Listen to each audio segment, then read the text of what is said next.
Hello everyone. Welcome to For Nurses Preparation YouTube channel. I am Neeraj Kumar Kathal. Today is 1st February 2023. Let's begin today's MCQ session for upcoming nursing recruitment exam. First question is, what do you mean by antepartum hemorrhage? Antepartum hemorrhage क्या होता है ये आपको बताना है। Options are vaginal bleeding any time after 28 weeks of pregnancy, 28 सप्ताह की pregnancy होने के बाद कभी भी होने वाली वेजाइनल ब्लीडिंग, या फिर vaginal bleeding after 24 weeks of pregnancy, 24 सप्ताह की प्रेगनेंसी के बाद होने वाली vaginal bleeding. Option C vaginal bleeding after 30 weeks of pregnancy, 30 सप्ताह की प्रेगनेंसी के बाद होने वाली वेजाइनल ब्लीडिंग, या फिर 40 सप्ताह की प्रेगनेंसी के बाद होने वाली वेजाइनल ब्लीडिंग। किसे आप एंटीपार्टम हेमरेज कंडीशन का नाम देंगे?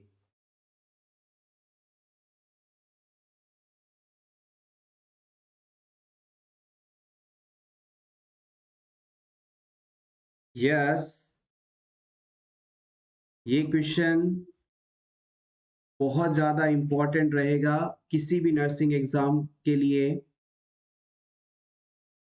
राइट आंसर इज ऑप्शन ए। किसी भी वुमेन को यदि 28 सप्ताह की प्रेगनेंसी हो जाती है तो वहां से लेकर बच्चे के जन्म होने से पहले तक कभी भी वेजाइनल ब्लीडिंग हो तो ये चीज एंटीपार्टम हेमरेज कहलाती है। एक बार फिर से समझिएगा, 28 सप्ताह की प्रेगनेंसी होने के बाद से लेकर बच्चे के जन्म होने से पहले तक कभी भी वेजाइनल ब्लीडिंग अगर होती है तो आप इसे एंटीपार्टम हेमरेज का नाम देते हैं। अगर आपसे पूछ लिया जाए कि एंटीपार्टम हेमरेज के मोस्ट कॉमन कॉज क्या है तो क्या बताएंगे आप? नोट कर लीजिएगा, मोस्ट कॉमन कॉज अगर आपसे पूछ लिया जाए एपीएच का तो आप बता सकते हैं प्लेसेंटा प्रीविया। Placenta previa. और नेक्स्ट आप बता सकते हैं प्लेसेंटल अब्रप्शन।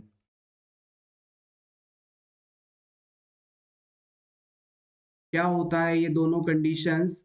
प्लेसेंटा प्रीविया का मतलब होता है अगर प्लेसेंटा अपनी नॉर्मल इम्प्लांटेशन साइट पर इम्प्लांट ना होकर सर्वाइकल ओपनिंग को पार्शली या कंप्लीटली कवर करते हुए इम्प्लांट हो तो ये चीज प्लेसेंटा प्रीविया है।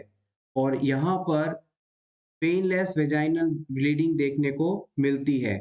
और प्लेसेंटल अब्रप्शन क्या है? अगर नॉर्मली इम्प्लांटेड प्लेसेंटा बच्चे के डिलीवर होने से पहले ही अपनी साइड से डिटैच हो जाए, यानी जहां पर ये इम्प्लांट हुआ था वहां से उखड़ जाए, तो इसके कारण पेनफुल वेजाइनल ब्लीडिंग का होना प्लेसेंटा अब्रप्शन कहलाता है। ये दोनों चीजें एंटीपार्टम हेमरेज के लिए बहुत ही इंपॉर्टेंट हैं। Next question, immunoglobulin present in breast milk is. Breast milk में इनमें से कौन सा इम्यूनोग्लोबुलिन पाया जाता है? IgA, IgD, IgG, IgM. Immunoglobulin कह दीजिए या फिर आप इसे एंटीबॉडी भी कह सकते हैं, दोनों का एक ही मीनिंग होता है। ब्रेस्ट मिल्क के अंदर कौन सा इम्यूनोग्लोबुलिन प्रेजेंट होता है? Yes, the right answer is option A, IgA. Immunoglobulin A breast milk, saliva, tear, इन सभी जगह पर पाया जाता है।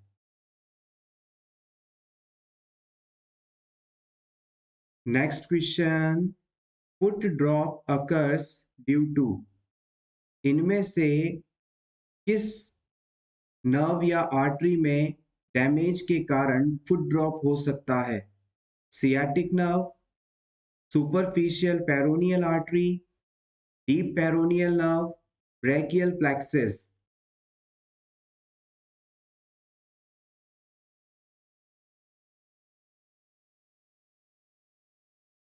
The right answer is option C, deep peroneal nerve.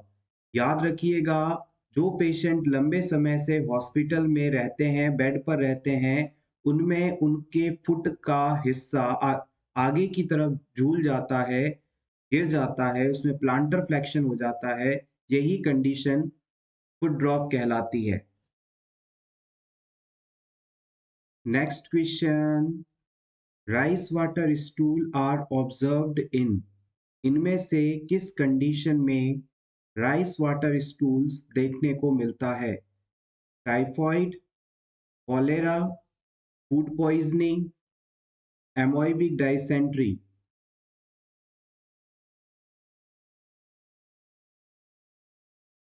Yes, rice water stool जो है कॉलेरा डिजीज कंडीशन में देखने को मिलता है।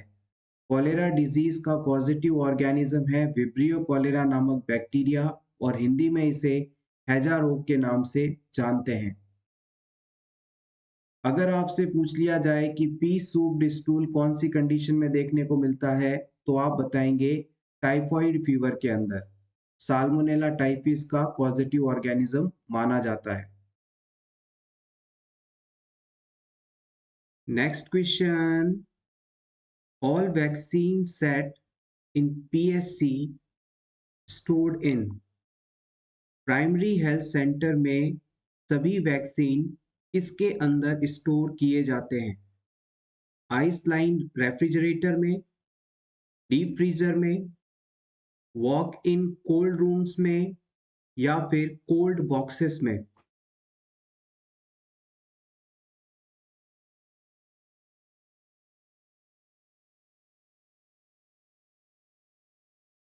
The right answer is option A, ice line refrigerator में। प्राइमरी हेल्थ सेंटर के अंदर जितने भी वैक्सीन हैं उन्हें आइस लाइन रेफ्रिजरेटर यानी आईएलआर के अंदर स्टोर किया जाता है। और याद रखिएगा, ये सभी वैक्सीन 1 महीने के लिए स्टोर किए जा सकते हैं, और इसके अंदर जो टेम्परेचर होता है वो 2 डिग्री से लेकर 8 डिग्री सेंटीग्रेड के बीच में रहता है। एक बार फिर से समझिएगा, प्राइमरी हेल्थ सेंटर में सभी वैक्सीन को आइस लाइन रेफ्रिजरेटर में स्टोर किया जाता है, और इसका टेम्परेचर 2 से 8 डिग्री सेंटीग्रेड होता है, और इसे 1 महीने तक के लिए स्टोर किया जा सकता है। नेक्स्ट हम डिस्कस करेंगे टाइप्स ऑफ रीनल स्टोन्स की। टोटल हम 5 प्रकार के स्टोन्स के बारे में यहाँ पर डिस्कस करेंगे। सबसे पहले है कैल्शियम ऑक्जेलेट स्टोन। इसे आप मलबेरी स्टोन के नाम से भी जानते हैं, और ये मोस्ट कॉमन टाइप का स्टोन है, मोस्ट कॉमन टाइप का रीनल स्टोन है, जो कि 80% रीनल स्टोन के केसेस में पाया जाता है। सेकेंड टाइप का इंपॉर्टेंट स्टोन आता है कैल्शियम फॉस्फेट स्टोन। इसे आप स्टेज हॉर्न स्टोन के नाम से जानते हैं। थर्ड आता है ट्रिपल फॉस्फेट स्टोन, जिसे आप स्ट्रूवाइट स्टोन के नाम से जानते हैं। और फोर्थ नंबर पर है यूरिक एसिड स्टोन, और आखिरी में है सिस्टिक स्टोन। एक बार फिर से रिवाइज करते हैं। सबसे ज्यादा पाया जाने वाला, अगर आपसे एग्जाम में पूछ लिया जाए कि रीनल स्टोन टाइप कौन सा है, तो आप बताएंगे कैल्शियम ऑक्जेलेट स्टोन। इसे मलबेरी स्टोन के नाम से भी जाना जाता है, जो कि सबसे ज्यादा 80% केसेस में पाया जाता है। कैल्शियम फॉस्फेट स्टोन को आप स्टेज हॉर्न स्टोन के नाम से जानते हैं। ट्रिपल फॉस्फेट स्टोन को स्ट्रूवाइट स्टोन के नाम से जानते हैं, और यूरिक एसिड स्टोन, और आखिरी है सिस्टिक स्टोन। ये सभी 5 प्रकार के रीनल स्टोन्स हैं। Largest muscle of human body is, शरीर की लार्जेस्ट मसल किसे कहा जाता है? Yes, it is gluteus maximus. Gluteus maximus को largest muscle of human body कहा जाता है? Next question is short term memory loss is. इनमें से शॉर्ट टर्म मेमोरी लॉस को आप किस प्रकार का एमनीशिया कहेंगे? Anterograde amnesia, retrograde amnesia, circumscribed amnesia या फिर डेजा व्यूज? ऑप्शन डी यहाँ पर सही आंसर नहीं है। ए, बी और सी में से आपको सही आंसर सेलेक्ट करना है। यहाँ पर जो तीनों ऑप्शंस बताए गए हैं ये मेमोरी लॉस के टाइप हैं और यहाँ पर राइट आंसर होगा ऑप्शन ए, एंटेरोग्रेड एमनीशिया। अगर कोई व्यक्ति न्यू मेमोरी नहीं बना पा रहा है तो इसे एंटेरोग्रेड एमनीशिया कहेंगे और उसके अंदर शॉर्ट टर्म मेमोरी लॉस जैसी फाइंडिंग देखने को मिलेगी। अगर कोई पर्सन पुरानी अपनी सभी बातों को, पुरानी मेमोरी को भूल चुका है तो इसे आप रेट्रोग्रेड एमनीशिया कहेंगे। एमनीशिया का मतलब होता है एब्सेंस ऑफ मेमोरी, यानी याददाश्त का खो जाना, loss of memory. Circumscribed amnesia का मतलब होता है कि व्यक्ति किसी पर्टिकुलर टाइम पीरियड की मेमोरी को भूल चुका है या पर्टिकुलर किसी इवेंट को भूल चुका है। तो एंटेरोग्रेड, रेट्रोग्रेड, सर्कमस्क्राइब्ड ये सभी मेमोरी लॉस के टाइप्स हैं। Next question is filling gaps of memory by false events. अगर कोई व्यक्ति जिसे किसी इवेंट के बारे में कुछ बातें याद नहीं हैं लेकिन उन्हें किसी को बताते समय वहां पर वो झूठी कहानियां बताता है तो इसे आप क्या कहेंगे? मान लीजिए कोई पर्सन किसी इवेंट में गया लेकिन उस इवेंट का कोई समय ऐसा था जिसके बारे में उसे याद नहीं है लेकिन दूसरों को उस इवेंट के बारे में पूरी बात बताते समय वो झूठी बात बताकर उस इवेंट को कंप्लीटली बताता है तो ये क्या कहलाएगा? Filling gaps of memory by false event is known as. इस क्वेश्चन को प्रीवियस एग्जाम में पूछा गया है, इंपॉर्टेंट है।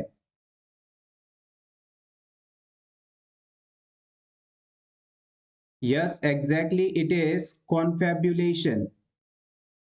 Filling gaps of memory by false events is called confabulation.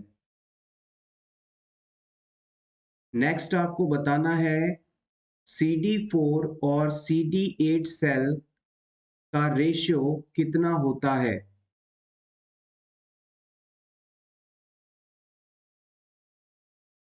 Yes, it is 2:1. CD4 cell 2 और CD8 cell 1।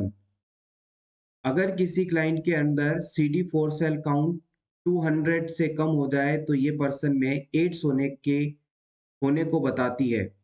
CD4 cell responsible for cellular type of immunity. Next आपको बताना है विजुअल एनालॉगस स्केल, ये किस पर्पस से बनाया गया था? विजुअल एनालॉगस स्केल क्या काम आता है ये आपको बताना है।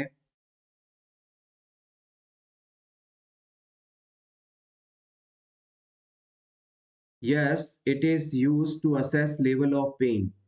किसी भी पर्सन के अंदर लेवल ऑफ पेन के असेसमेंट करने के लिए विजुअल एनालॉगस स्केल का इस्तेमाल किया जाता है। Next question, symptoms of dengue include all except. Dengue disease condition होने पर कौन से सिम्टम्स देखने को मिलते हैं एक को छोड़कर? High fever, low grade fever, eye pain, joint pen?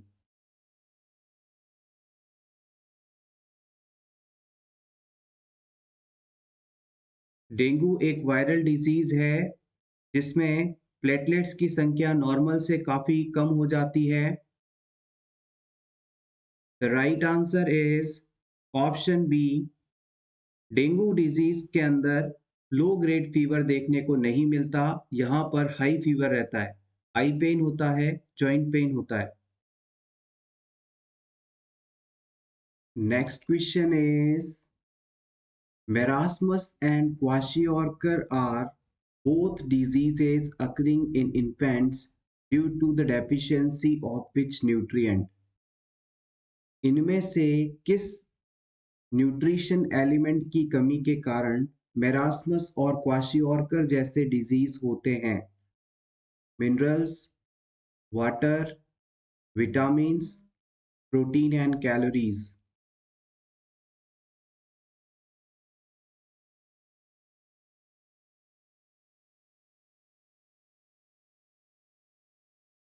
The right answer is option D, protein and calories. याद रखिएगा, अगर आपसे पूछ लिया जाए कि मेरास्मस डिजीज किसकी कमी के कारण होता है, तो आप बताएंगे कैलोरी यानी एनर्जी की कमी से। और अगर पूछ लिया जाए कि क्वाशियोर्कर डिजीज किसकी कमी से होता है, तो आप बताएंगे प्रोटीन की कमी से। और मेरास्मस और क्वाशियोर्कर दोनों ही प्रोटीन एनर्जी माल न्यूट्रिशन के अंतर्गत आने वाली डिजीज कंडीशंस हैं। इस डिजीज कंडीशन से सफरिंग बच्चे अंडरवेट होते हैं, यानी उनका वजन नॉर्मल से कम होता है, उनकी हाइट जो है वो कम रह जाती है। इसके अलावा उनमें सीवियर वेट लॉस देखने को मिलता है और कई बार एडिपेटस माल न्यूट्रिशन कंडीशन देखने को मिलती है, जो कि क्वाशियोर्कर का स्पेशल साइन है। सिंपली कहें तो मेरास्मस से सफरिंग बच्चे दिखने में बिल्कुल पतले दुबले एकदम कमजोर से होंगे, लेकिन क्वाशियोर्कर से सफरिंग बच्चे जिनका स्टमक वाला एरिया, एब्डोमेन वाला एरिया, ट्रंक वाला एरिया तो कुछ ओबेस दिखेगा, लेकिन इनकी एक्सट्रीमिटीज यानी हाथ पांव काफी ज्यादा पतले दिखाई देंगे। इस तरह से आप ये आइडेंटिफाई कर सकते हैं कि बच्चा मेरास्मस से सफरिंग है या फिर क्वाशियोर्कर से। Next question. Habitual ingestion of non-feed material by a malnourished child is known as. अगर कोई malnourished बच्चा नॉन फीड मटेरियल को आदतन खाता है, तो ये कौन सा डिसऑर्डर कहलाता है? पिक्रो, एनकोप्रेसिस, पाइका, एन्यूरेसिस। आपने कई बच्चों को देखा होगा जो कि माल नरिष्ट हैं, शारीरिक रूप से काफी कमजोर हैं, कुपोषित हैं। ऐसे बच्चे अक्सर नॉन फूड आइटम्स यानी ऐसे सभी पदार्थ जो खाने योग्य नहीं होते, जिनमें कोई न्यूट्रिशन वैल्यू नहीं होती, उन्हें खाते हैं। तो ये डिसऑर्डर क्या कहलाता है? Yes, the right answer is option C, pica. याद रखिएगा, पाइका या पीका डिजीज कंडीशन में बच्चे non food item, non nutritive substances खाते हैं, जिनमें डर्ट यानी मिट्टी, clay, paint, hairs, cigarette ashes, pieces भी हो सकता है। ये सभी चीजें इसमें इंक्लूड की जाती हैं। एनकोप्रेसिस टर्म्स का बारे में अगर आपसे पूछा जाए तो आप बताएंगे इनवॉलेंट्री लॉस ऑफ स्टूल। अगर कोई व्यक्ति बिना अपनी इच्छा के अचानक स्टूल पास कर दे, तो ये कंडीशन एनकोप्रेसिस है। और एन्यूरेसिस का मतलब होता है बिना इच्छा के यूरिन पास कर देना, involuntarily loss of urine. Next very important question from occupational diseases. Sugar cane dust causes which disease? Sugar cane dust के कारण कौन सा डिजीज हो सकता है? Berylliosis, siderosis, batosis, बैगेसोसिस।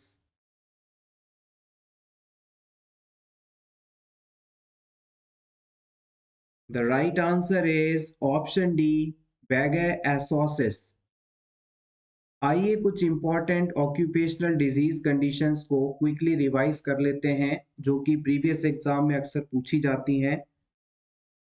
कोल डस्ट के कारण एंथ्रेकोसिस डिजीज हो सकता है। सिलिका डस्ट के कारण सिलिकॉसिस कंडीशन हो सकती है।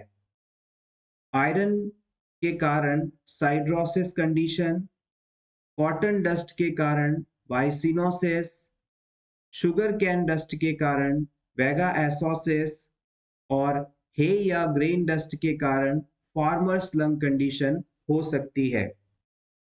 आप चाहें तो इसका स्क्रीनशॉट ले लें आपके रिवीजन के लिए। Next important question, placenta secretes all the following hormones except, placenta इनमें से कौन सा हार्मोन नहीं सिक्रीट करता? Human chorionic gonadotropin, luteinizing hormone, progesterone, oestrogen.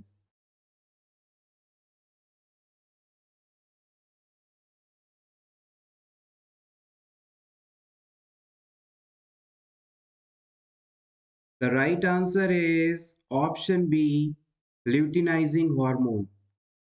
आप चाहें तो इस चीज को नोट कर सकते हैं। आपका जो ल्यूटिनाइजिंग हार्मोन है, LH हार्मोन है, ये आपकी पिट्यूटरी ग्लैंड द्वारा सिक्रीट किया जाता है। Anterior pituitary gland luteinizing hormone का सिक्रीशन करती है। इसके अलावा human chorionic gonadotropin hormone, progesterone, oestrogen और HPL ह्यूमन प्लेसेंटल लैक्टोजन नाम के हार्मोन का सिक्रीशन प्लेसेंटा द्वारा किया जाता है। नोट कर लीजिएगा, ह्यूमन प्लेसेंटल लैक्टोजन HPL। कौन कौन से 4 हार्मोन हो गए? Oestrogen, progesterone, human chorionic gonadotropin और ह्यूमन प्लेसेंटल लैक्टोजन। अगर आपसे पूछ लिया जाए कि किसी भी वुमेन में सेकेंडरी सेक्सुअल कैरेक्टरिस्टिक के लिए रिस्पॉन्सिबल हार्मोन कौन सा है, तो आप बताएंगे एस्ट्रोजन। प्रेगनेंसी को कौन सा हार्मोन मेंटेन करता है, तो बताएंगे प्रोजेस्टेरॉन। और ओव्यूलेशन कौन करवाता है, मैच्योर ग्रैफिन फॉलिकल को ब्रस्ट कौन करवाता है, तो आप बताएंगे luteinizing hormone. Mature graafian follicle को ब्रस्ट करवाकर ओव्यूलेशन करवाने का काम ल्यूटिनाइजिंग हार्मोन का होता है। Next very important question, principles of primary health care except, यहां पर बताए गए चारों ऑप्शंस में से कौन सा ऑप्शन प्राइमरी हेल्थ केयर का प्रिंसिपल नहीं है? एक्सेप्ट वर्ड का मतलब है पूरे क्वेश्चन का opposite meaning. Option A, community participation, immunisation, equitable distribution, focus on prevention. Which one is not a principle of primary health care?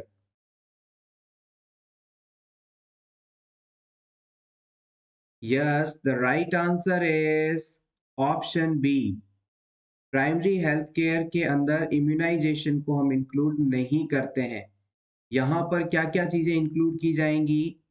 Equitable distribution, community participation, focus on prevention, intersectoral coordination and appropriate technology use.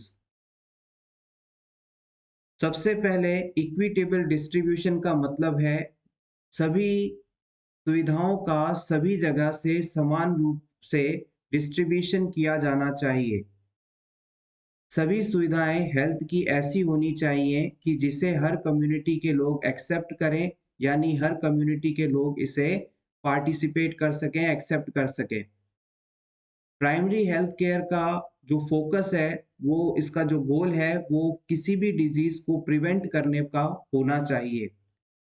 किसी भी health scheme को लोगों तक या community तक पहुंचाने में अगर सरकार के 2-3 डिपार्टमेंट्स को मिलकर भी काम करना पड़े, तो वो करें। ये इंटरसेक्टोरल कोऑर्डिनेशन कहलाता है। एप्रोप्रिएट टेक्नोलॉजी का इसमें इस्तेमाल किया जाना चाहिए ताकि सही समय पर सही लोगों तक सही केयर पहुंच सके। तो प्राइमरी हेल्थ केयर के अंदर ये 5 प्रिंसिपल्स इंक्लूड किए जाते हैं। आप चाहें तो इसका स्क्रीनशॉट ले लें, प्रीवियस एग्जाम में इन्हें कई बार पूछा गया है। Next question, the plan of care for which client would involve monitoring for respiratory acidosis. इनमें से किस पेशेंट में रेस्पिरेटरी एसिडोसिस कंडीशन होने की संभावना है जिसके लिए हमें अलर्ट रहना होगा? Option A 24 years old with Guillain Barre syndrome, GBS से सफरिंग 24 साल का person. Option B 37 years old with pancreatic drainage, 37 साल का व्यक्ति जिसमें पैंक्रियाटिक ड्रेनेज चल रहा है। Option C a 50 years old who required a massive blood transfusion following a motor vehicle accident. Accident के बाद 50 साल के व्यक्ति को मैसिवली ब्लड ट्रांसफ्यूजन किया जा रहा है। Option D 70 years old with chronic congestive heart failure, 70 साल का व्यक्ति जिसमें chronic congestive heart failure condition हो। इन चारों में से किस पेशेंट के अंदर रेस्पिरेटरी एसिडोसिस कंडीशन हो सकती है?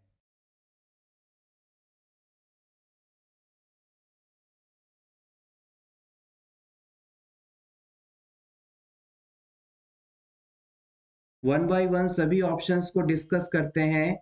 अगर किसी क्लाइंट को क्रॉनिक कंजेस्टिव हार्ट फेलियर है तो ऐसी कंडीशन के अंदर रेस्पिरेटरी एल्केलोसिस कंडीशन डेवलप होगी।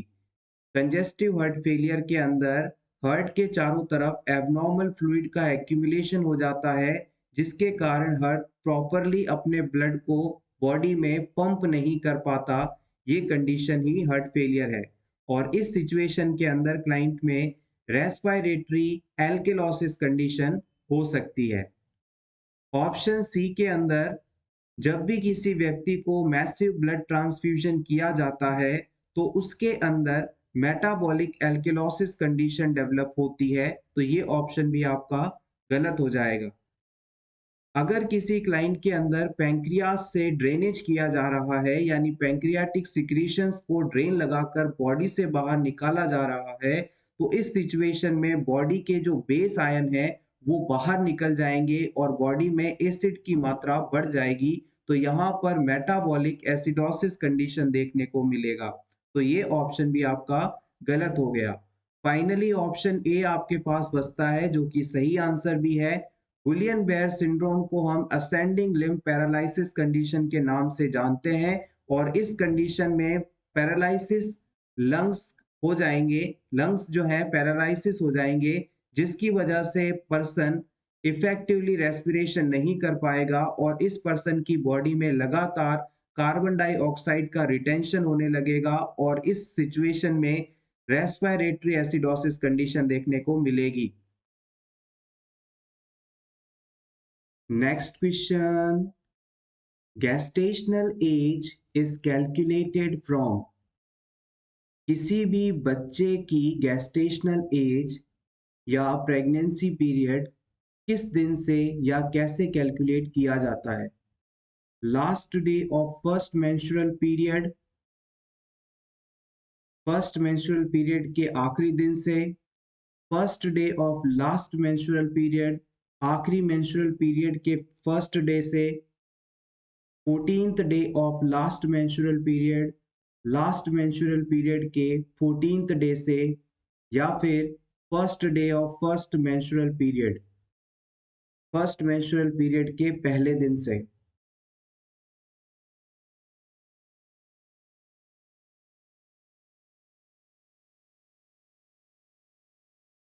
गेस्टेशनल एज का मतलब होता है कि वुमेन में कितने दिनों की प्रेगनेंसी हो चुकी है या फिर बच्चे की उम्र कितने दिनों की हो चुकी है। इस चीज को कैलकुलेट करने के लिए जब भी वुमेन हमारे पास आती है तो हम उससे पूछते हैं कि आपको लास्ट मेंस्ट्रुअल पीरियड कब आया था। लास्ट मेंस्ट्रुअल पीरियड जिस भी समय आया हो उसके पहले दिन से हम गेस्टेशनल पीरियड को कैलकुलेट करते हैं। तो first day of last menstrual period से गेस्टेशनल एज कैलकुलेट की जाती है। इस चीज को याद रखिएगा, first day of last menstrual period. Next question, commonest cause of blindness in India is. Bharat में ब्लाइंडनेस का सबसे बड़ा कारण किसे माना जाता है? कैटरेक्ट को, ग्लूकोमा को, ट्रैकोमा को, या फिर विटामिन ए की डेफिशिएंसी को?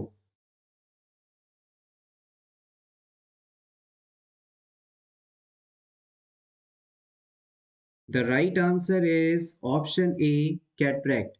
इस क्वेश्चन के बारे में कुछ पॉइंट को जरूर ध्यान रखिएगा। अगर क्वेश्चन इसी तरह से पूछा जाता है कि commonest cause of blindness in India, तो आप आंसर देंगे कैटरेक्ट। और अगर यहाँ पर कोई विशेष कंडीशन मेंशन कर दी जाए तो आपका आंसर बदल जाएगा। अगर आपसे पूछ लिया जाए कि इंडिया में चिल्ड्रन के अंदर, चाइल्ड के अंदर ब्लाइंडनेस का सबसे बड़ा कारण क्या है, तो आप बताएंगे विटामिन ए डेफिशिएंसी। और अगर क्वेश्चन में कोई भी कंडीशन नहीं दी जाती है तो आप बताएंगे कैटरेक्ट, क्योंकि अडल्ट के अंदर ब्लाइंडनेस का सबसे बड़ा कारण है कैटरेक्ट डिजीज का होना। कैटरेक्ट को हिंदी में मोतियाबिंद के नाम से जाना जाता है और ये ओपेसिटी ऑफ लेंस होता है। Next question is, dose of rabies vaccine is. Rabies vaccine की डोज आपको बतानी है 1.0 ml IM, 0.5 ml IM, 1.5 ml IM, या फिर 0.75 ml IM?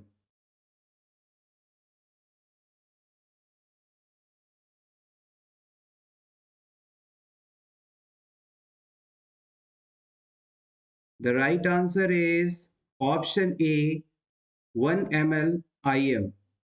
ARV वैक्सीन यानी कि एंटी रेबीज वैक्सीन किसी पर्सन को dog bite, cat bite, monkey bite, इस तरह के सिचुएशन में लगाया जाता है। और बेसिकली ये रेबीज डिजीज से हमें प्रिवेंट करता है। रेबीज के लिए लाइसा वायरस या फिर रेहेप्टो वायरस रिस्पॉन्सिबल माना जाता है, जो कि एक बुलेट शेप वायरस है। रेबीज वैक्सीन की कुल 6 डोजेज लगाई जाती हैं, जो कि आप चाहें तो नोट कर सकते हैं, 0, 3, 7, 14 और 28 डेज पर। उसके बाद जो आखिरी डोज है, 6th डोज, वो 90th डे पर लगाई जाती है। इसे आप चाहें तो नोट कर सकते हैं। रेबीज की जो डोज हैं वो 0, 3, 7, 14, 28 और 90 डेज पर लगाई जाती हैं। टोटल रेबीज की 6 डोजेस दी जाती हैं। और ये जो ARV वैक्सीन होता है, एंटी रेबीज वैक्सीन होता है, इसे आप हमेशा स्टेराइल वाटर के अंदर डिजोल्व करते हैं। स्टेराइल वाटर के अंदर इसे हमेशा डिजोल्व करते हैं। नेक्स्ट हम एबीजी से कुछ इंपॉर्टेंट पॉइंट्स को रिवाइज करेंगे। एबीजी का फुल फॉर्म होता है एट्रियल ब्लड गैस एनालिसिस, और इस टेस्ट के द्वारा हम किसी भी क्लाइंट के अंदर एसिड बेस इम्बैलेंस को चेक करते हैं, चाहे वो रेस्पिरेटरी एसिडोसिस हो या एल्किलोसिस हो, या मेटाबॉलिक एसिडोसिस हो या एल्किलोसिस हो। किसी भी फाइंडिंग का डिटेक्शन हम इस टेस्ट से कर सकते हैं। इस टेस्ट को करने से पहले हम एलन टेस्ट परफॉर्म करते हैं, और इस टेस्ट के द्वारा हम रेडियल और अल्नर आर्टरी की पेटेंसी को चेक करते हैं, यानी कि जिस जगह से हम सैंपल लेने वाले हैं ब्लड का, उन आर्टरी में सर्कुलेशन प्रॉपर है या नहीं, इस चीज को चेक करने के लिए एलन टेस्ट का इस्तेमाल किया जाता है। अगर आपसे पूछ लिया जाए कि एबीजी सैंपल के लिए मोस्ट कॉमन साइट कौन सी है, तो आप बताएंगे रेडियल आर्टरी, जो कि आपके हाथ में अंगूठे की तरफ होती है, डीपली सिचुएटेड होती है।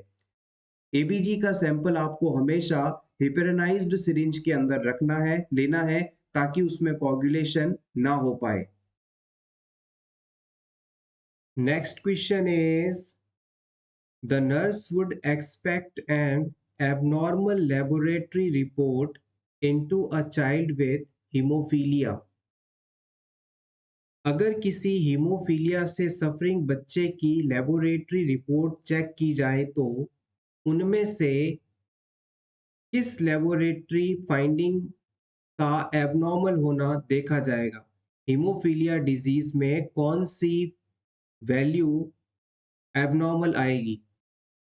प्लेटलेट्स काउंट डिक्रीज आएगा, ब्लीडिंग टाइम इंक्रीज आएगा, क्लॉटिंग टाइम इंक्रीज आएगा, या फिर प्रोथ्रोम्बिन टाइम इंक्रीज आएगा? Important question for upcoming exam. Haemophilia से सफरिंग पेशेंट में कौन सी लैब रिपोर्ट चेंज आएगी?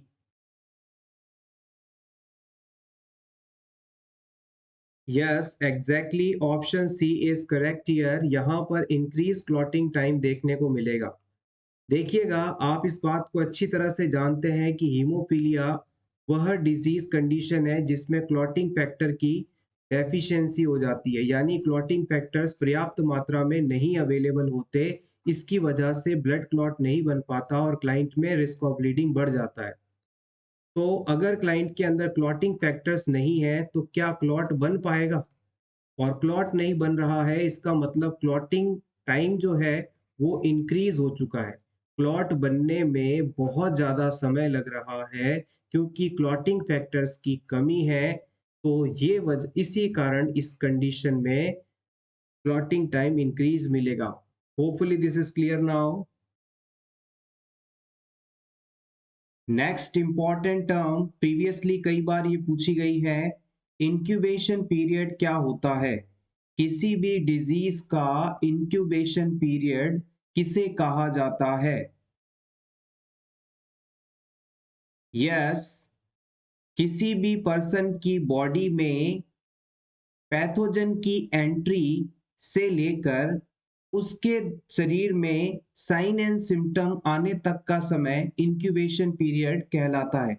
मान लीजिए किसी पर्सन को कोई माइक्रो ऑर्गेनिज्म से इन्फेक्शन हुआ, यहां से लेकर इस इन्फेक्शन के पहले साइन एंड सिम्टम आने तक का जो समय है उसे हम इंक्यूबेशन पीरियड के रूप में जानते हैं।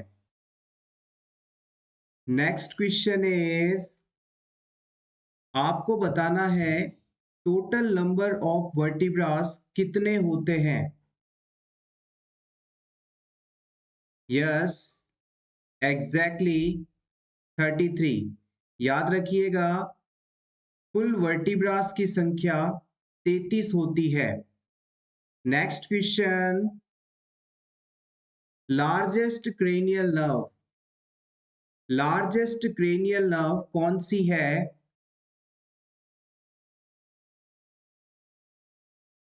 Yes, it is trigeminal. Trigeminal nerve largest cranial nerve के रूप में जानी जाती है। Next question, number of extra ocular muscles, हमारे आईज में पाए जाने वाले total number of extra ocular muscles की संख्या बतानी है आपको। Yes, it is 6 in number. ये संख्या में कुल 6 होते हैं। Next question, voice box of body is, voice box के नाम से, स्वर यंत्र के नाम से किसे जाना जाता है? Yes, it is लैरिंग्स। लैरिंग्स को हम वॉइस बॉक्स के रूप में जानते हैं। Next question, wind pipe of the body, body में विंड पाइप किसे कहा जाता है? Yes, exactly, it is trachea. Trachea को हम विंड पाइप के नाम से जानते हैं। Next, most prominent cartilage of the larynx, हमारे लैरिंग्स का सबसे मजबूत, सबसे ज्यादा डेवलप्ड, सबसे प्रभावी कार्टिलेज कौन सा होता है? Yes, it is thyroid cartilage. Larynx के सबसे प्रोमिनेंट कार्टिलेज का नाम है thyroid cartilage. Number of lobes in right lungs, हमारा जो दायां फेफड़ा होता है उसके अंदर कुल कितने लोब्स होते हैं? Yes, exactly. दाएं लंग के अंदर टोटल 3 लोब्स होते हैं। वहीं अगर आपसे पूछ लिया जाए कि बाएं फेफड़े के अंदर कितने लोब्स होते हैं तो आप बताएंगे 2। ऐसा इसलिए होता है क्योंकि हमारा हार्ट जो है बाएं साइड में मौजूद रहता है और हार्ट के द्वारा एक्यूमुलेटेड स्पेस के कारण यहाँ पर left side of lung size में कुछ छोटा हो जाता है। Next question, partial pressure of oxygen in alveolar air, alveoli के अंदर ऑक्सीजन का पार्शियल प्रेशर कितना होता है?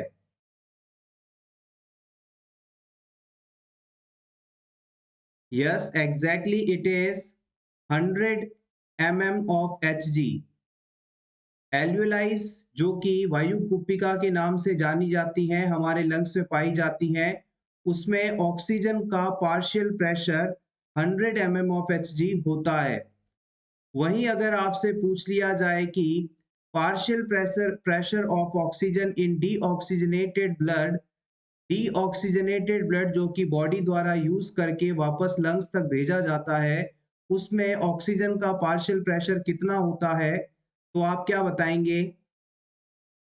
Yes, exactly, it is 40 mm of Hg। याद रखिएगा, एल्वियोलाइज के अंदर ऑक्सीजन रिच ब्लड होता है और यहाँ पर 100 mm ऑफ Hg प्रेशर होता है ऑक्सीजन का, जबकि डीऑक्सीजनेटेड ब्लड के हमारी जो ब्लड वेसल्स के थ्रू वापस लंग्स में पहुंचता है, उसके उस सिचुएशन में 40 mm ऑफ Hg ऑक्सीजन का पार्शियल प्रेशर इसके अंदर होता है। नेक्स्ट हम बात करेंगे इंपॉर्टेंट इलेक्ट्रोलाइट पोटेशियम की, जिसका नॉर्मल लेवल 3.5 से 5.1 मिली इक्विवेलेंट पर लीटर होता है। पोटेशियम मोस्ट अबेंडेंट इंट्रासेल्युलर कैशन के रूप में जाना जाता है। पोटेशियम को एल्डोस्टेरिन द्वारा रेगुलेट किया जाता है। फंक्शंस की बात की जाए तो regulate neuromuscular excitability and contraction, हमारे शरीर में नर्व्स के एक्साइटमेंट और इनमें कॉन्ट्रैक्शंस को रेगुलेट करने का काम पोटेशियम द्वारा किया जाता है। इसके अलावा स्पायरोनोलैक्टोन नाम की पोटेशियम स्पेयरिंग डायूरेटिक्स का इस्तेमाल भी पोटेशियम के लेवल को मेंटेन करने के लिए अक्सर किया जाता है। Next question, which is the most important hormone of our body to make breast milk? Breast milk के निर्माण में सबसे ज्यादा काम आने वाले हार्मोन का नाम आपको बताना है। Oestrogen, prolactin, progesterone, insulin.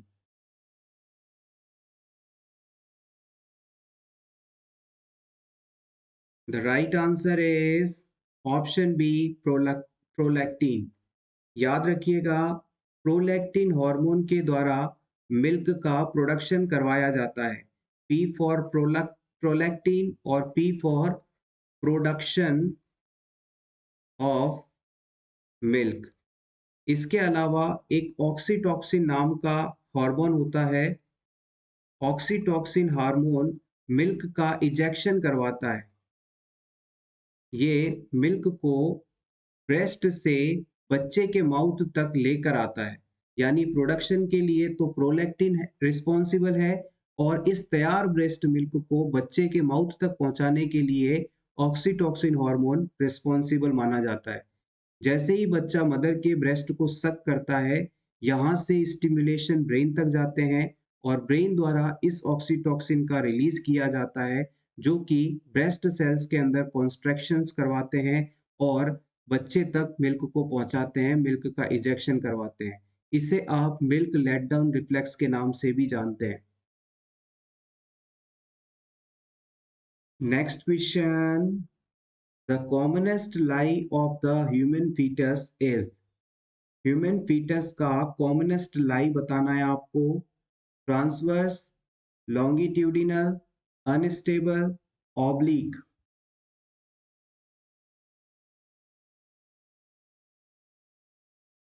The right answer is option B. Mother की बॉडी के लॉन्ग एक्सिस के समानांतर बच्चे की बॉडी का लॉन्ग एक्सिस लाई कहलाता है और ये हमेशा लॉन्गिट्यूडिनल है। इसे और समझिएगा, जैसे कि मान लीजिए ये कोई वुमन है और इस वुमन की बॉडी में इस तरह से सीधी लाइन जो है वो बच्चे की बॉडी की सीधी लाइन से किस प्रकार से है, ये चीज लाई कहलाती है। मदर की बॉडी का बच्चे की बॉडी के साथ संबंध लाई कहलाता है। नेक्स्ट आपको बताना है most common site of peptic ulcer. Peptic ulcer सबसे ज्यादा किस जगह पाए जाते हैं? Yes, it is in first part of duodenum. जहां से हमारी स्मॉल इंटेस्टाइन शुरू होती है उस हिस्से को ड्यूडेनम कहते हैं और ये 25 सेंटीमीटर लंबी स्ट्रक्चर है, कर्व पार्ट है। यहीं पर सबसे ज्यादा पेप्टिक अल्सर्स देखने को मिलते हैं। Next important question, which part of tongue senses sweetness.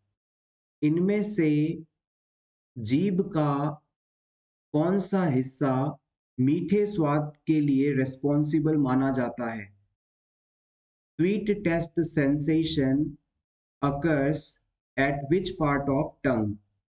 Options are anterior part, posterior part, lateral part, mid part। जीभ के किस हिस्से में मीठे स्वाद का अनुभव करवाने वाले सेंसर्स होते हैं?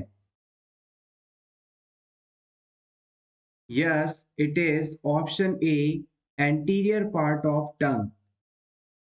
इस डायग्राम में गौर से देखिएगा, ग्रीन कलर से हमने टंग को ड्रॉ किया है और इस टंग या जीभ का जो आगे वाला हिस्सा है, एंटीरियर पार्ट है, वो हमेशा मीठे स्वाद के लिए रिस्पॉन्सिबल माना जाता है।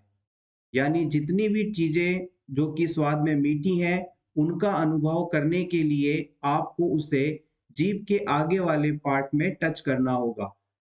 जीभ के लेटरल पार्ट्स जो हैं, साइड वाले हिस्से जो हैं, बीच और साइड वाले हिस्से, वो साल्टी और सौर टेस्ट के लिए रिस्पॉन्सिबल है। यानी नमकीन स्वाद का अनुभव इस हिस्से से होता है।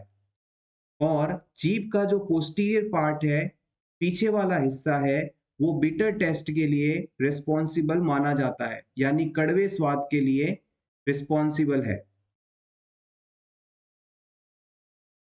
Next question, what is the full form of MAA programme? MAA MAA programme. Maternal absolute affection, mother assisted attention, mothers absolute affection, mother and father absolute attention.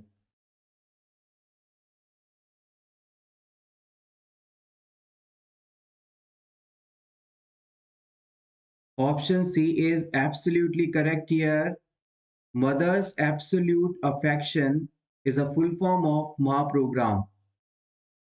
माँ प्रोग्राम प्रमोट करता है ब्रेस्ट फीडिंग और infant and young child feeding को। माँ programme breast feeding और IYCF को promote करता है। IYCF क्या है? Infant and young child feeding. इस प्रोग्राम के तहत 2 साल तक के बच्चों को किस प्रकार से ब्रेस्ट फीडिंग करानी है, ये बताया जाता है। नेक्स्ट आपको बताना है स्टूपर टर्म का एग्जैक्ट मीनिंग क्या होता है। Stupor term meaning. Stupor. Yes exactly, आप बिल्कुल सही हैं। अगर कोई पर्सन लंबे समय से म्यूट है, यानी कुछ बोल नहीं रहा है, चुप है और मोशनलेस है, यानी एक ही पोजीशन में खुद को बनाए हुए है, तो ऐसा पर्सन स्टूपर कहलाएगा। हिंदी में इसे जड़ कह सकते हैं, स्थिर व्यक्ति कह सकते हैं।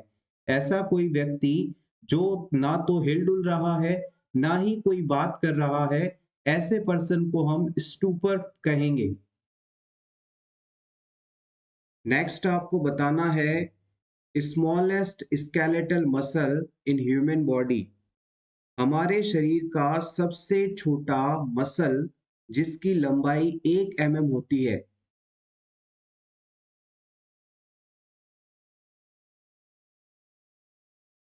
Yes it is stapedius muscle. Stapedius muscle 1 millimetre लंबा मसल है। ये शरीर का सबसे छोटा मसल है। Next, most common cause of portal hypertension. Portal hypertension का मतलब है लीवर की पोर्टल वेन में हाई ब्लड प्रेशर का होना, और पोर्टल हाइपरटेंशन के कारण हेमेटेमेसिस जैसी कंडीशन देखने को मिलती है। पोर्टल हाइपरटेंशन का मेन कारण क्या है, यह आपको बताना है।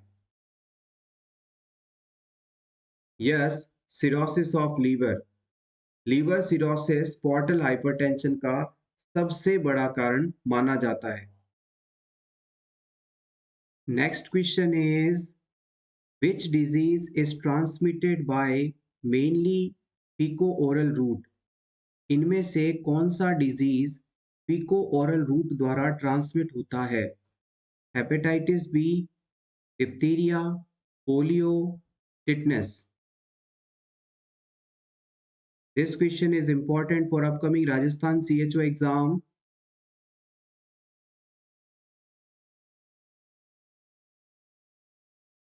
Yes, it is option C, polio. Faeco oral route के द्वारा ट्रांसमिट होने वाले डिजीज का नाम है पोलियो। यहाँ पर अगर ऑप्शन में हेपेटाइटिस बी की जगह हेपेटाइटिस ए होता, तो ये फीको ओरल रूट से ट्रांसमिट हो सकता था। डिप्थीरिया की जगह अगर डायरिया होता, तो फीको ओरल रूट से ट्रांसमिट हो सकता था। टिटनेस की जगह टाइफॉइड होता या कॉलेरा होता, तो ये सभी कंडीशंस फीको ओरल रूट यानी कंटेमिनेटेड फूड और वाटर के थ्रू ट्रांसमिट होने वाले कंडीशंस हैं। Next question, an adult is admitted with venous thromboembolism. What treatment should the nurse expect during acute stage?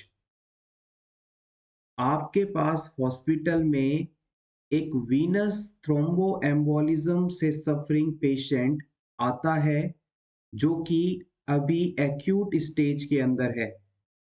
इस सिचुएशन में एज ए नर्स इसे कौन सा ट्रीटमेंट दिया जाएगा, ऐसा आप एक्सपेक्ट करते हैं, उम्मीद करते हैं, अनुमान लगाते हैं?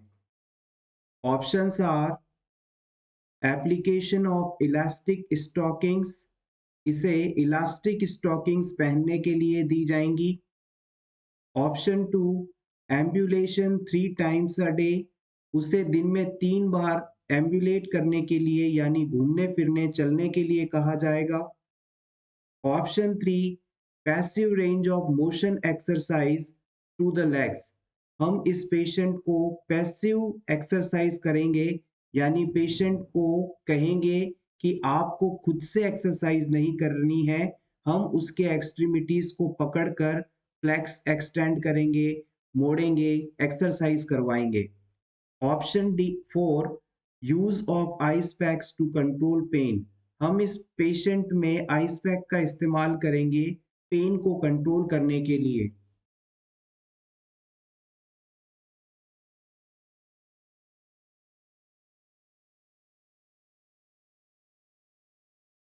इस क्वेश्चन का आंसर जानने से पहले हम बात करेंगे कि वीनस थ्रोम्बोएम्बोलिज्म कंडीशन होती क्या है। अगर किसी वेन के अंदर ब्लड क्लॉट बन जाए तो ये कंडीशन वीनस थ्रोम्बोएम्बोलिज्म है।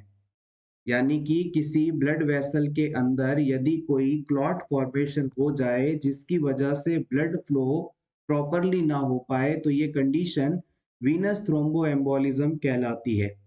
इसमें दो टाइप्स होते हैं, एक होता है डीप वेन थ्रोम्बोसिस यानी डीवीटी और एक होता है पल्मोनरी एम्बोलिज्म। अगर ब्लड क्लॉट किसी क्लाइंट के पैरों में डीप ब्लड वेसल्स के अंदर बना है तो ये कंडीशन डीप वेन थ्रोम्बोसिस है। और अगर ये क्लॉट यहाँ से निकलकर लंग्स तक चली जाए जो कि एक लाइफ थ्रेटनिंग कंडीशन हो सकती है तो उसे आप पल्मोनरी एम्बोलिज्म कहते हैं। इस पेशेंट के ट्रीटमेंट के लिए अब आपको कौन सा ट्रीटमेंट ऑप्शन इस्तेमाल करना है ये आप बताएं। आइए वन बाय वन सभी ऑप्शंस को डिस्कस करते हैं। ऑप्शन 4 के अंदर कहा गया है कि हम इस पेशेंट के अंदर पेन को कंट्रोल करने के लिए आइस पैक का इस्तेमाल करेंगे, जो कि एक सही ऑप्शन नहीं माना जाएगा। अगर आप किसी भी बॉडी पार्ट पर आइस पैक अप्लाई करते हैं तो उस एरिया की ब्लड वेसल्स के अंदर कॉन्स्ट्रिक्शन हो जाता है, वो ब्लड वेसल्स सिकुड़ जाती हैं और ब्लड वेसल्स अगर सिकुड़ जाएंगी तो पेशेंट के जो पेरिफेरल एरियाज हैं वहां तक प्रॉपर ब्लड सप्लाई नहीं पहुंचेगी और वहां पर टिश्यू डैमेज हो सकता है। तो हम कभी भी ये नहीं करेंगे कि पेशेंट में थ्रोम्बोएम्बोलिज्म है, पहले ही ब्लड सप्लाई धीमी है और ज़्यादा उसे कम कर दें। तो यहाँ पर आइस का इस्तेमाल करना सही नहीं है। इसकी बजाय आवश्यकता होने पर हम हीट द्वारा ट्रीटमेंट कर सकते हैं।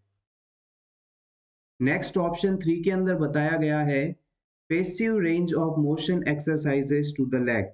अगर आप इस पेशेंट को एक्टिव या पैसिव किसी भी प्रकार की एक्सरसाइज करवाते हैं तो यहाँ पर ये संभावना बन सकती है कि पैरों में मौजूद ये क्लॉट वहां से निकलकर ब्लड सर्कुलेशन में आ जाए और लंग्स तक पहुंच जाए और पेशेंट के अंदर बहुत ज़्यादा डेंजरस कंडीशन यानी पल्मोनरी एम्बोलिज्म कंडीशन हो जाए तो ये चीज़ हम नहीं कराएंगे।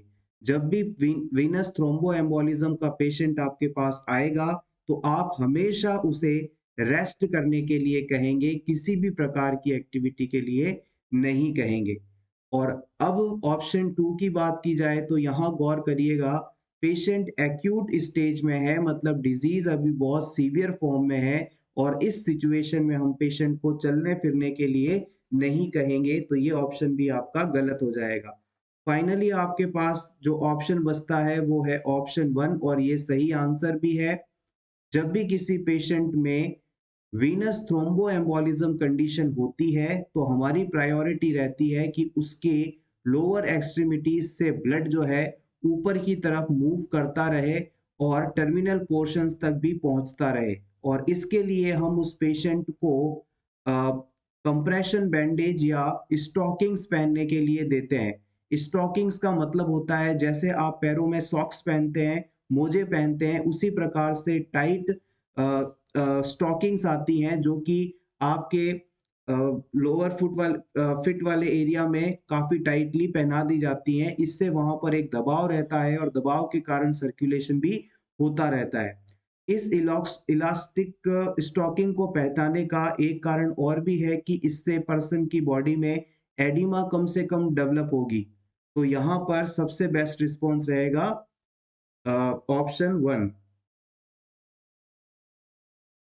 Next question, bluish discoloration or ecchymosis around the umbilicus is called। अगर किसी पेशेंट के अम्बिलिकस एरिया के आसपास नीले रंग का निशान पड़ जाए तो ये साइन कौन सा है? Homan sign, Cullen sign, Kernig sign, Osiander sign. नाभि के आसपास नीले रंग का निशान पड़ जाना कौन सा साइन है?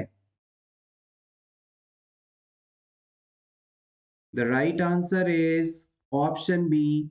याद रखिएगा, कुलन साइन पैंक्रिएटाइटिस कंडीशन में देखने को मिलता है, जिसमें नाभि के आसपास नीला निशान पड़ जाता है। Homan sign deep vein thrombosis condition से सफरिंग है। कर्निंग साइन मेनिंजाइटिस कंडीशन में देखने को मिलता है। और ओसिएंडर साइन जो है प्रेगनेंसी के अंदर देखने को मिलता है। It is a increase pulsation. Next question, the graduate licensed practical nurse is assigned to care for the client on ventilator support pending organ donation. Which goal should receive priority? आप as a nurse किसी ऐसे patient की care कर रहे हैं जो कि dead हो चुका है, लेकिन अभी उसे वेंटिलेटर पर रखा गया है क्योंकि इस पेशेंट के बॉडी पार्ट्स को डोनेट करना है, यानी दूसरे जीवित लोगों को इसके ऑर्गन लगाने हैं। तो इस सिचुएशन में इसकी केयर का मेन प्रायोरिटी गोल कौन सा होना चाहिए? Option A, maintain the client's systolic blood pressure at 70 mm of Hg और greater। हम इस कैडेवर क्लाइंट के अंदर जो सिस्टोलिक ब्लड प्रेशर है उसे 70 mm of Hg मेंटेन करेंगे। Option B, maintain the client's urinary output greater than 300 cc per hour. हम इस पेशेंट में यूरिनरी आउटपुट 300 ml से ज़्यादा हर घंटे रखेंगे। Option C, maintain the client's body temperature for greater than 33 degree Fahrenheit rectal. हमें इस पेशेंट का बॉडी टेम्परेचर 33 डिग्री फ़ारेनहाइट से ज़्यादा रखना होगा। या फिर maintain the client's haematocrit less than 30%। इस क्लाइंट के हिमेटोक्रिट का लेवल 30% से कम रखना होगा। कैडेवर क्लाइंट है, pending for organ donation, what is the highest priority care? The right answer is option ए।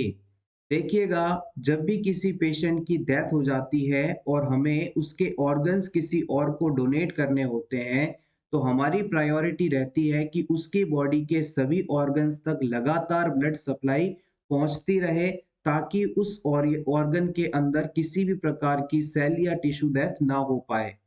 इस पेशेंट के अंदर यदि हम उसका systolic blood pressure 70 mm of Hg या इससे ज़्यादा रखेंगे, तो इसके बॉडी के सभी ऑर्गन्स तक पर्याप्त मात्रा में ब्लड सप्लाई, न्यूट्रिएंट और ऑक्सीजन पहुंचती रहेगी, जिससे कि वो ऑर्गन सही रहेंगे और किसी और पर्सन को डोनेट किए जा सकते हैं।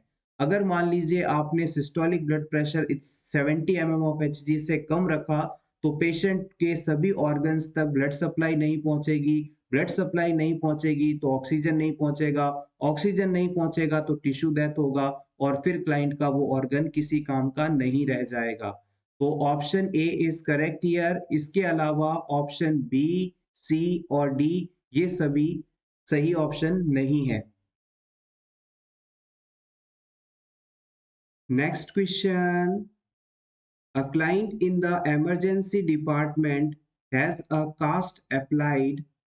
The client arrives at nursing unit and the nurse prepares to transfer the client into the bed using which method? Hospital के इमरजेंसी डिपार्टमेंट से एक पेशेंट नर्सिंग यूनिट में पहुंचता है, जिसमें प्लास्टर लगा हुआ है, प्लास्टर कास्ट लगा हुआ है। अब इस पेशेंट को एज अ नर्स आपको इसके बेड पर शिफ्ट करवाना है, तो शिफ्टिंग के लिए कौन से मेथड का आप इस्तेमाल करेंगे?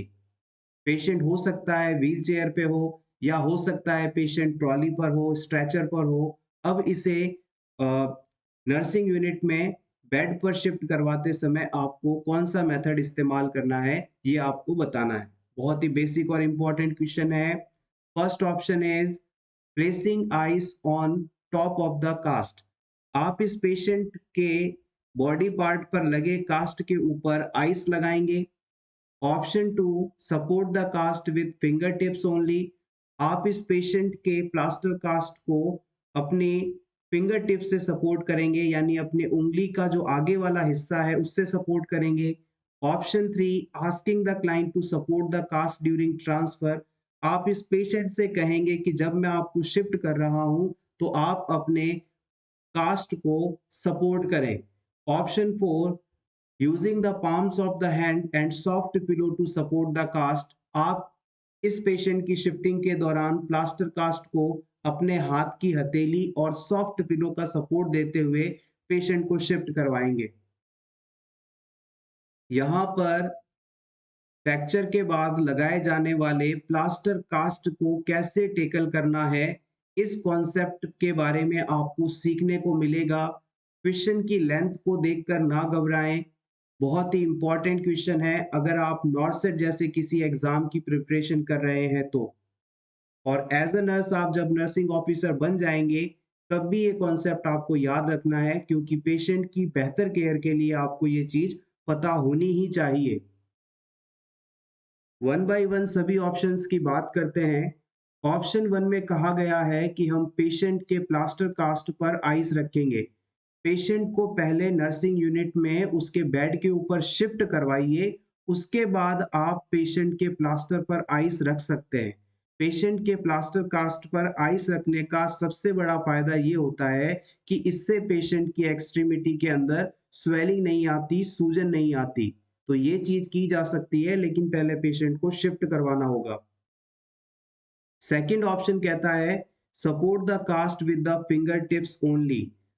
अगर आपने पेशेंट के प्लास्टर कास्ट को अपनी फिंगर टिप से सपोर्ट किया तो इसमें इंडेंटेशन हो सकता है।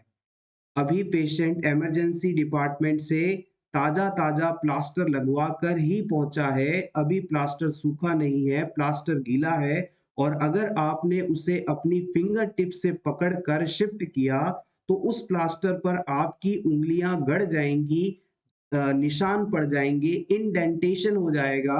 तो आपको इस समय अपनी फिंगर टिप्स का इस्तेमाल नहीं करना है। ये कॉन्सेप्ट की बात है, इसे याद रखिएगा। ऑप्शन 3 कहता है asking the client to support the cast during transfer. Patient से आप कहेंगे कि जब आप उसे बेड पर शिफ्ट कर रहे हो तो आप अपने कास्ट को खुद सपोर्ट करें। अगर पेशेंट खुद अपने प्लास्टर कास्ट को सपोर्ट करना जानता तो आपकी क्या आवश्यकता थी। पेशेंट को प्लास्टर कास्ट कैसे सपोर्ट करना है, कैसे हैंडल करना है, इसके बारे में कोई जानकारी नहीं है, तो ये काम आपको खुद करना पड़ेगा, पेशेंट से आप ये नहीं कह सकते। फाइनली आपके पास ऑप्शन नंबर 4 बचता है, जो कि सही आंसर भी है। जब भी आप पेशेंट में ताजा-ताजा प्लास्टर होकर आए आपके पास, तो आप कभी भी उसे अपनी फिंगर टिप से पकड़े नहीं, पहली बात। दूसरी बात, उसे शिफ्ट करवाते समय जो पेशेंट का प्लास्टर किया हुआ बॉडी पार्ट है, उसे आप अपने हाथ की हथेली से, हथेली के बीचों बीच में रखकर सपोर्ट करेंगे। पाम ऑफ हैंड से उसे सपोर्ट करेंगे। और इस प्लास्टर कास्ट के जो एंगल्स हैं, साइड वाले पार्ट्स हैं, उसे सपोर्ट देने के लिए आप सॉफ्ट पिलो का इस्तेमाल कर सकते हैं। अगर आपने यहाँ पर पाम्स और सॉफ्ट पिलो का इस्तेमाल नहीं किया तो पेशेंट के जो कास्ट के कॉर्नर्स हैं वहां पर क्रैक हो सकता है या फिर फ्लैट हो सकता है। और अगर प्लास्ट एक बार उसकी स्ट्रक्चर बदल गई, उस पर इंडेंटेशन हो गया, तो ये सूख जाएगा और फिर इससे पर्सन के जो हाथ हैं उस पर भी इफेक्ट आ सकता है।